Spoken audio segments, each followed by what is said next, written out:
Nothing is more important to me than the safety and well-being of our employees.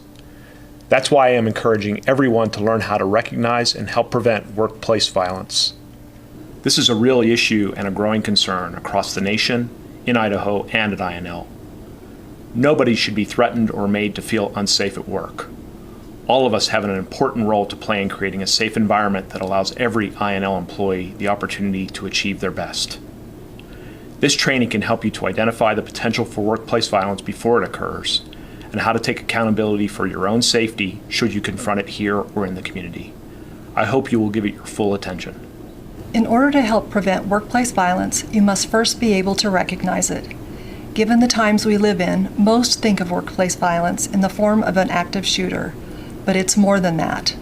Workplace violence encompasses a spectrum of behaviors: intentional acts of aggression, physical assault, threatening behavior that causes physical harm to person or property, threatening behavior that causes someone of ordinary sensibilities to feel physically unsafe.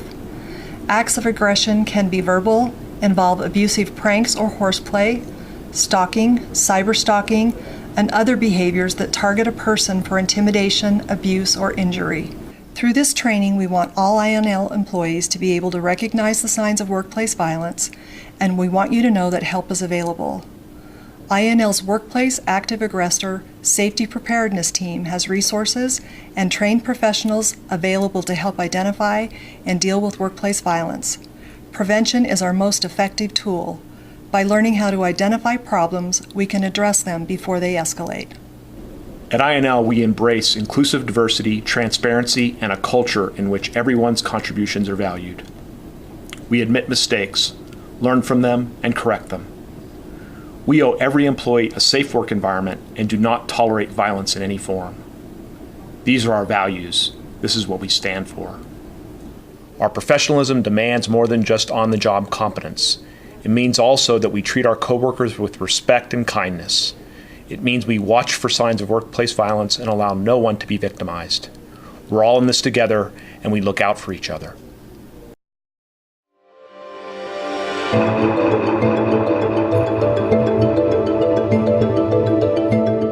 I'm Jim Sporleader, part of a team that developed some of the first video guidance on surviving an active shooter situation.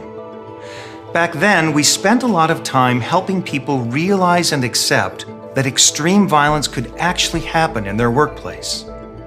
And even though it's still a highly unlikely event, we now have almost daily reminders that it can happen anywhere and at any time. In today's world, everyone needs to know some basic information about surviving extreme violence. But because there are so many examples where the attacker was a coworker or in some way connected to the workplace, Where's Susan? it's also important to be aware of how we might prevent this kind of violence in the first place. Getting real about workplace violence means getting to the core of what workplace violence is, how it can evolve, and what you can do about it. You probably already have an idea of what workplace violence is, and maybe some of you have even been involved in situations where workplace violence occurred. But it includes more than what a lot of people think, and that's because it's not just limited to overt physical violence. Workplace violence includes any action or behavior that generates reasonable concern for someone's safety in the context of the workplace or organization. That includes threats, verbal abuse, bullying, intimidation, anything that negatively impacts someone's physical or psychological well-being. People often make a simple mistake. They explain away behavior that makes them uncomfortable but stops short of physical violence. This is because they don't realize that sometimes those behaviors should actually be identified and addressed as workplace violence. So there's really only two categories of behavior to talk about here.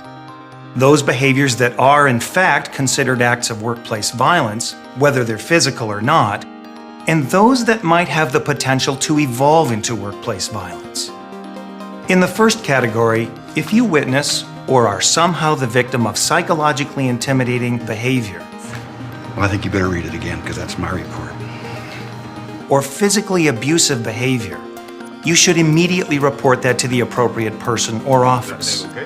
That might be your manager, supervisor, HR, or even security. But the second category is more challenging. Situations that might have the potential to evolve into violence. And let's be clear, people don't typically just snap and act out violently. They've usually moved along a pathway of increasingly concerning behaviors that ultimately ended in violence. Investigators who look into these situations after the fact almost always find early indicators that something was wrong. So what can you do about all that? How can you be sure that what's concerning you will actually lead to violence? Well, the simple answer is you can't be sure. This is why taking action early is so important, like reaching out and asking someone if they're doing okay, or discreetly sharing your concern with an appropriate person, like your manager or supervisor. You see, there's just no clear-cut profile of a violent offender. Just as there's no way to know if someone who did act out violently might have been prevented from doing so if only someone had taken some type of preventive action. Has he made any threats or anything? Now, you might be saying to yourself, well, fine, but I'm not an expert, so how would I know what to look for? And not only that, I'm not investigating something that already happened. I'm trying to figure out if something might happen. While none of us can accurately predict the future, there are two questions you can keep in mind that can significantly sharpen your awareness for the potential for workplace violence. First, am I seeing a change or several changes in someone? And second, is someone's behavior making me uncomfortable? Being aware of change means being more aware of the changes in the people around you. By that, we mean changes in behavior, mood, attitudes, work performance, and even physical appearance.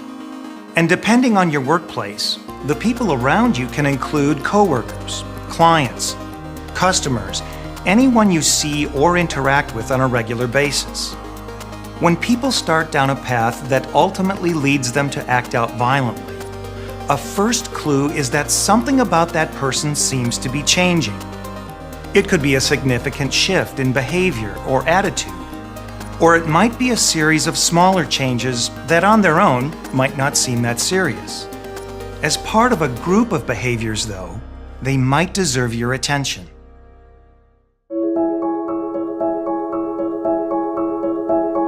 So what should you do if you notice a change in someone?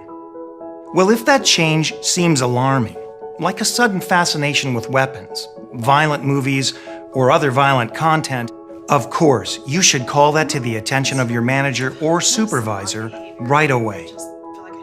In other situations, though, where you notice changes in mood or attitude that could be a sign of personal or professional challenges, a good first step might be to simply ask the person how they're doing. Let's say you notice a change in a coworker. Ryan doesn't seem to be paying close attention to his personal appearance lately. You know, messy hair, rumply clothes. But then you also note that he seems to be more than a little irritated about small things around the office. Like the fact that somebody left dirty dishes in the break room sink. And then, a bit later, you become aware that a customer recently complained about the way he treated them on a phone call. Here's where having a short conversation with Ryan might be helpful in several ways. I've been noticing you'd been a little down lately, and I just wanted to check in and make sure everything was okay. It could be that Ryan's just having a tough week, and if so, he'll probably appreciate your concern, and things will be fine. Thank you for checking in. Thank you for your concern. Sometimes just giving someone the chance to talk, or even let off a little steam, can help make things better. But you might find out that Ryan's facing some real personal challenges, like financial or medical issues at home. Megan went back to the hospital, so we have to have more tests. Information that could be important for your manager or supervisor to be aware of. I'm so sorry.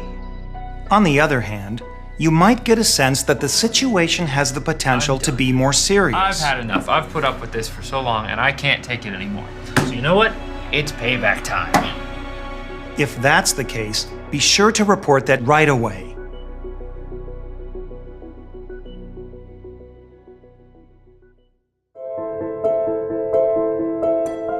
Let's look at the second question.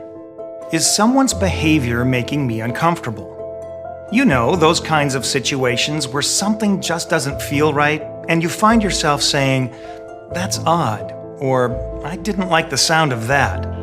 Some people call that intuition, but the point is, be careful not to explain away those thoughts and feelings. What seems to complicate the issue of workplace violence prevention is that concerning behavior can oftentimes be subtle or disguised. As we all know, people aren't always honest in their communications. Bullying and intimidation can be disguised or passed off as teasing or joking around. Look, Gabe, we're gonna get along, right? Yeah, we'll get along. Give me 5. But where the underlying intent is spiteful or malicious. And even threats can be veiled in a way that can make them difficult to interpret. So if you're feeling a sense of uneasiness about someone or a situation, but you can't quite put your finger on what it is, that is something you should pay attention to and consider sharing your concern with your manager or supervisor. I want to talk to you about Scott. What might be subtle today could be a sign of something more serious tomorrow. Hey, babe. I'm at work. There's one more thing we need to talk about that's related to the prevention of workplace violence. And that's the issue of domestic violence and its potential impact on your workplace.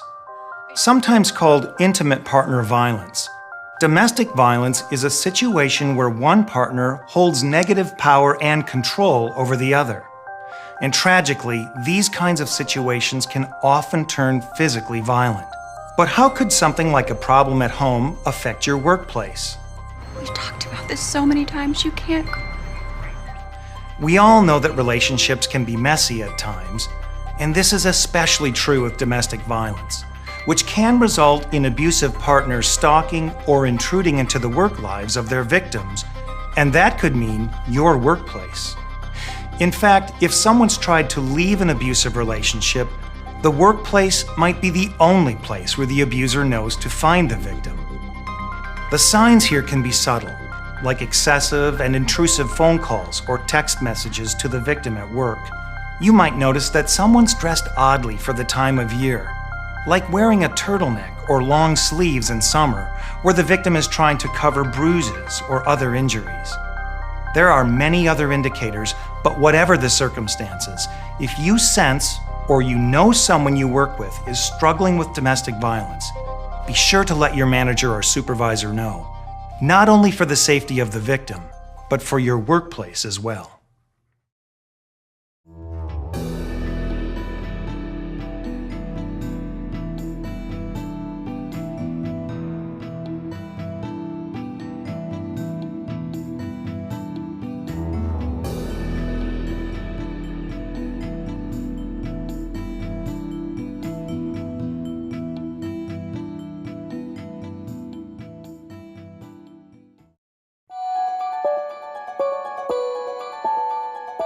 I think we all recognize that we live in a different world today. One where it seems as though violence can invade our lives in so many unexpected ways. We also realize that sometimes, despite our best efforts at prevention, bad things can still happen. That's our focus in this part of the program. Regardless of where or how life-threatening violence might enter your world, whether inside or outside of work, whether you saw signs leading up to an act of violence or you didn't or couldn't, we want to help you think through the possibility of an extreme violence situation, like an active shooter event, but in a way that doesn't overwhelm. Getting swept into a life and death situation changes everything. And if you haven't thought about what you'd do ahead of time, you'll lose precious seconds as your mind and body struggle to come to grips with this life-threatening reality. One of the first things to know about extreme violence, especially active shooter events, is that they're typically over before law enforcement or security teams can arrive. Research shows that many active shooter events are over in just 2 to 5 minutes. The fact is, when seconds count, help will be minutes away, which means your safety and security will be up to you in those initial life-threatening moments. It also means you're the only one who can decide what to do in those moments. It'll be up to you to make the best survival decisions you can as the emergency unfolds. We also know that at the outset of an attack, everyone will have the same immediate reaction: disbelief. I can't believe this is happening. It'll be vital for you to push through that disbelief and into decisive action, because every second you delay will put you at greater danger. In other words, you'll need to get real and get clear about what's happening so you can take action as quickly as possible. You have 3 basic options: get out, get safe, or get tough. If escape is an option, get out. Get out as fast as you can, but remember, in some situations, it might be safer to move slowly and quietly to safety. Don't assume you have to run unless you know that's the best option. But if running is the best option, run and get out as fast as you can. If you can't get out, then get safe. Find the safest place you can. Hide, lock doors, barricade entrances, turn off lights. Do anything possible to separate yourself from the danger. And keep assessing the situation. It'll be changing second by second, and a safe place one moment may not be the next. But what if you're face to face with the attacker, and get out and get safe aren't options? Then there's really only one choice left, and that's to get tough. Of course, this would be terrifying, but even in a situation like this, you still have options.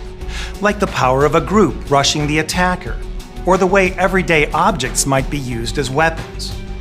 Throwing things like staplers, scissors, tape dispensers, hot coffee, anything. Doing anything you can to disrupt the attack. Yelling, screaming, attack as a group if you can. And keep in mind, you don't need to get full control of the attacker. You only need to control his hands. Many people think the only way to fight someone with a gun is to have a gun. But if you control the shooter's hands, you limit his ability to use the weapon. A gun is a lethal weapon, but it doesn't make someone invincible. The point is, even though this would be your worst nightmare, you always have options. So if you have to, get tough. Your life may depend on it. There's one other very important thing to keep in mind. If you've disarmed the attacker, don't pick up the weapon. If law enforcement suddenly arrives, you don't want to be mistaken for the attacker.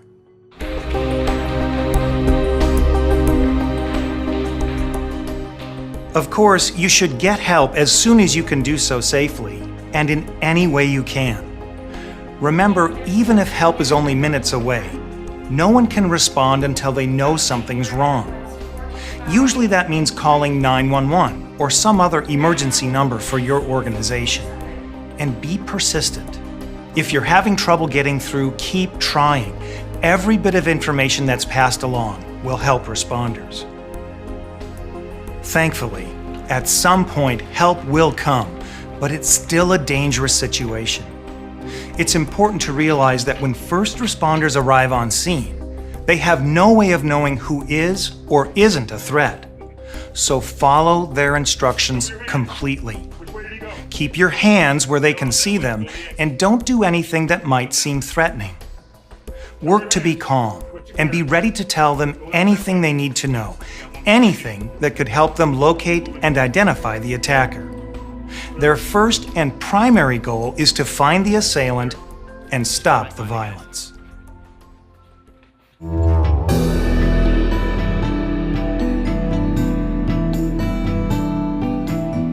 We know it's not easy to think about scenarios like these, and some events can happen in a way and on a scale that falls outside our ability even to imagine. But it's important to remember that acts of extreme violence are still rare. And even though most of us will never have to face something like this, let's be sure not to confuse the unfamiliar with the impossible. And don't let it end here. Talk about what you've learned today with your colleagues as well as your loved ones.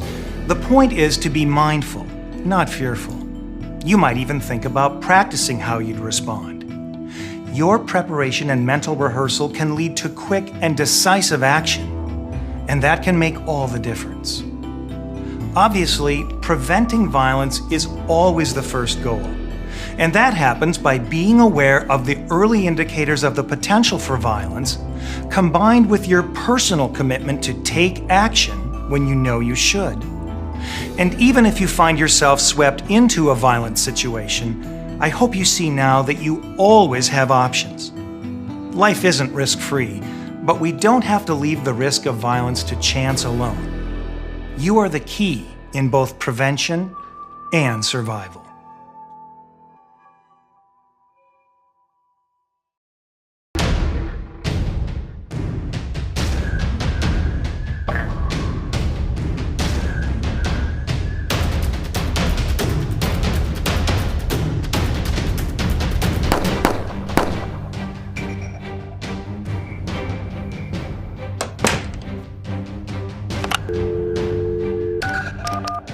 (911) emergency dispatch. What's the nature of your emergency? There's someone with a gun shooting people. Okay, what's the address of your emergency? INO Willow Creek Building, 1955 Fremont Avenue. What's the phone number you're calling from? 66526. And what's your name? Sean Cunningham. Okay, tell me exactly what happened. We were in a meeting and we heard some gunshots and we saw someone running with a gun. What type of weapon was involved? A handgun. How many shots have been fired? About 4 or 5. City units have a report of an active shooter, 1955 Fremont Avenue at the Willow Creek INL building. Units responding advised. Where's the suspect now? He ran down the hallway. What direction was he going? He was heading south, running south down the hallway. Okay, I need to get the suspect's description, race, age, clothing, etc. White male, approximately 40. He's wearing tan pants and a blue shirt. Okay, can you safely evacuate the building? I don't know.